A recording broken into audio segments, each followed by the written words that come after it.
Hi, my name is Alexander and I'm here in Nepal and you're watching nepalisite.com.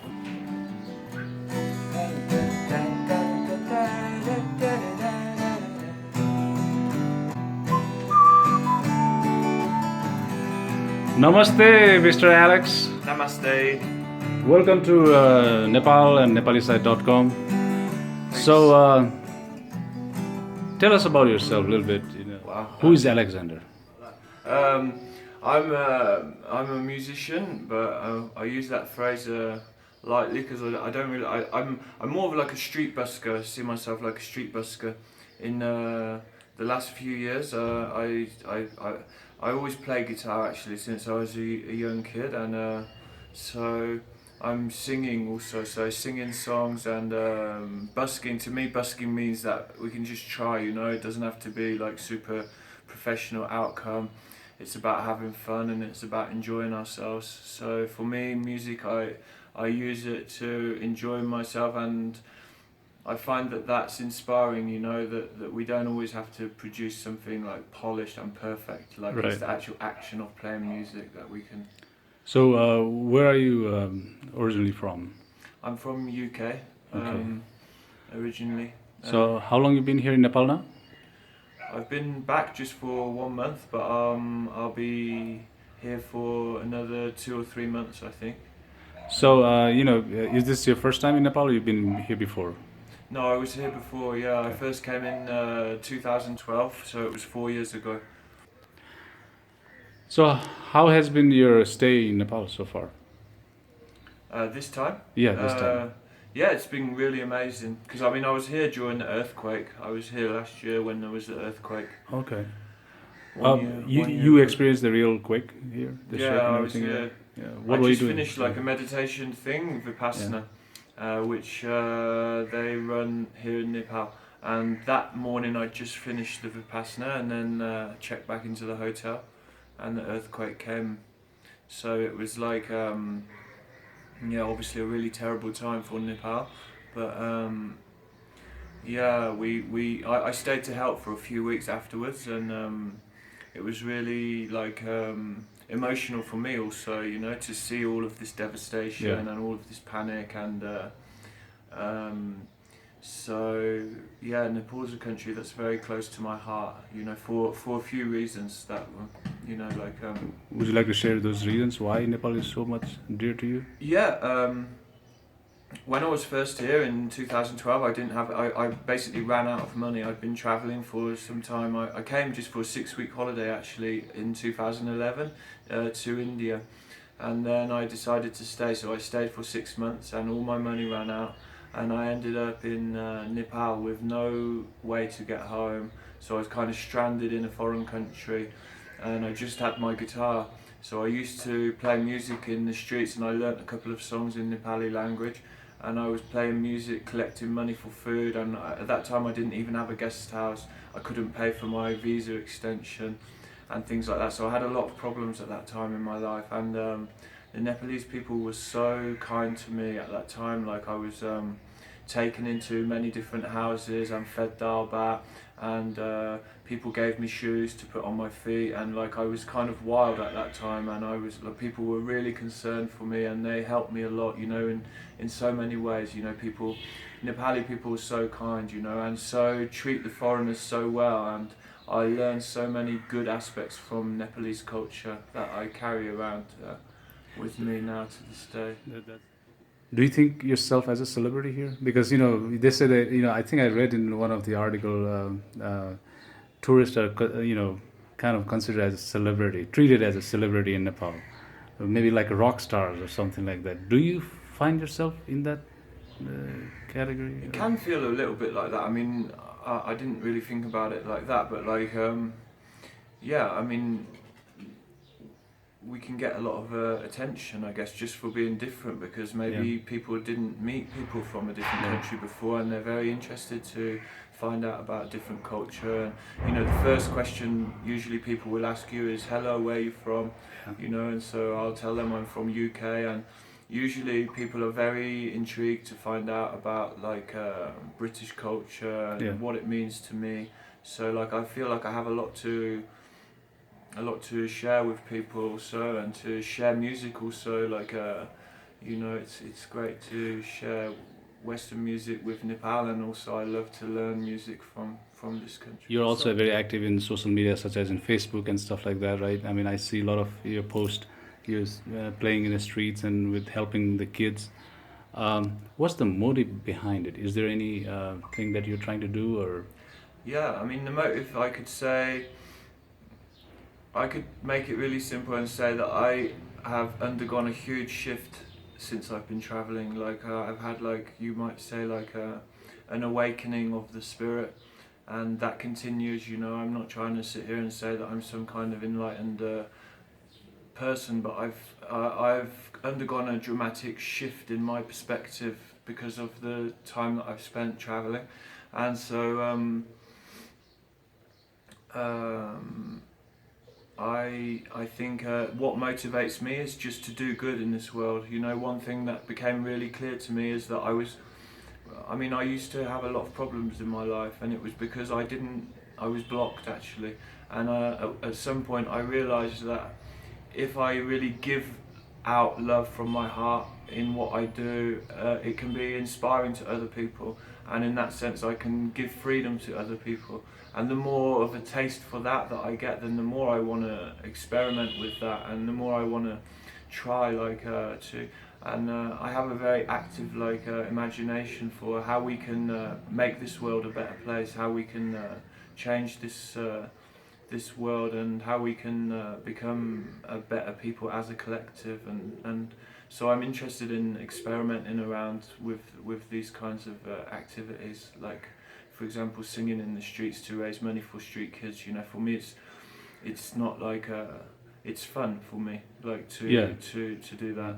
It's like when I was homeless in Nepal and I had all of these problems, and the only thing left I had to give was my heart and soul and my guitar. You know, that was all I had. You know, I didn't know how to survive in this country any other way than to learn some songs in Nepalese language and to sing them from my heart, and it worked. You know, I was like at that time it was a crazy time actually, but like many local people would bring me food, would give me 5 rupees, 10 rupees. I had big wedge. I would be totally needs met, and then I just had to, you know, well, it's a long story, but like at that time I was very lucky to have this gift of music in my life, you know, because otherwise I don't really know what I would have done to support myself.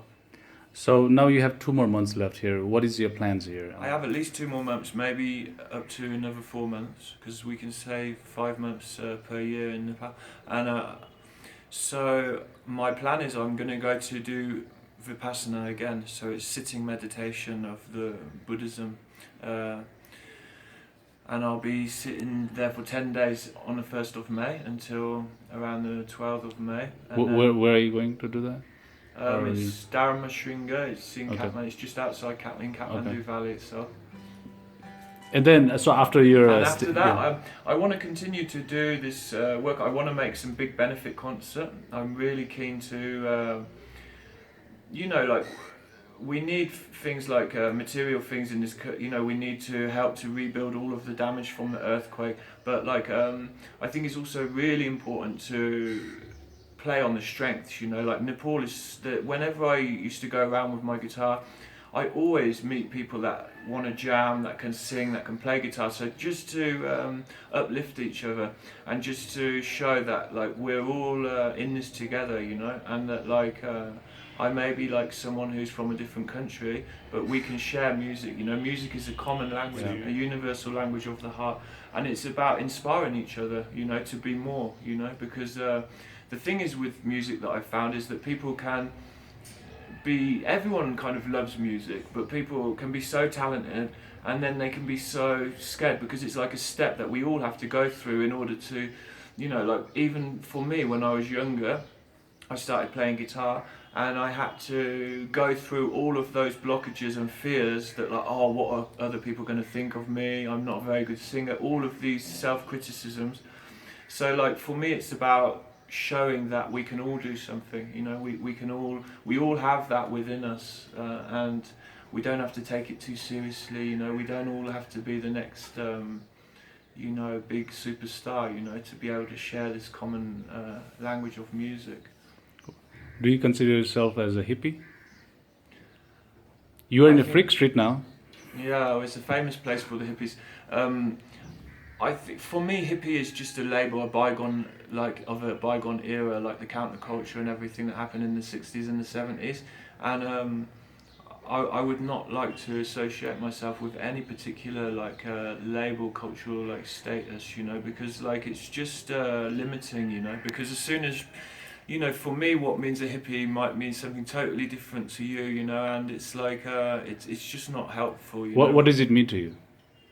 Well, to me, yeah, hippie kind of I would say is like a free spirit, somebody that's not in the normal convention of society, somebody that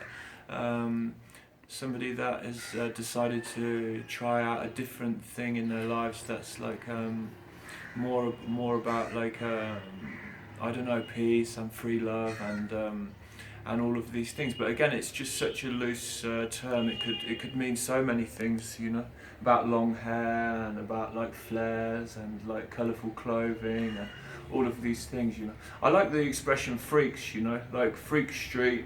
You know, like now there's a real amazing time going on, you know, and even I got a message the other day from one friend, like, how do we translate this into so that people, I can't remember exactly the message, but it really touched me because now wherever I go in the world, I have a family, you know, like there's people that I can connect with, and it's not necessarily about the label hippie or anything, it's just like a new awakening that's taking place within human awareness, which is like we're not limited by all of the conventions of the past, you know, all of these things that have kept us like in these fears, you know. Now we're coming into a time of being able to step outside of those fears and to be ourselves, you know. It's about finding out who we truly are, you know, what we can truly give to this earth.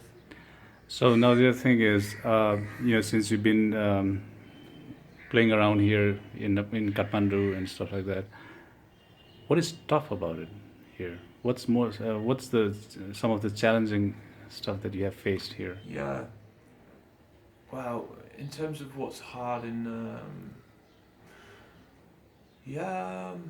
don't know. Or is it easy for you here?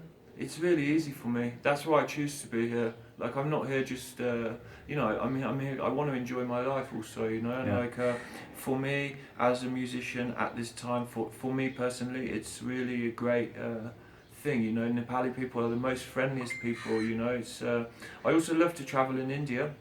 Mm-hmm. But it's a totally like different culture, you know. I find, I don't know, somehow like Nepali people are so friendly and so generous and so ready to share, you know, and it's like it's something really nice and interesting, you know, that like you know, I mean, you always get different aspects of the culture and society, you know. But for me, it just works for me. I love the adventure of to be in this place and where there's rules, but it's not so rigid as it is in the West, you know. Like it's like the life kind of manages itself to an extent, you know, where like things just are just happening, you know. There's not all of these restrictions from on high.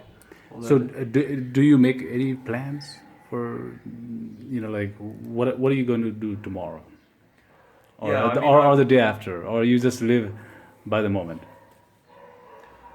No, I mean I have some engagements, but I try not to get stuck in plans. Like I mean, yeah, I found that like plans can be like easily destroyed. So you just go with the flow.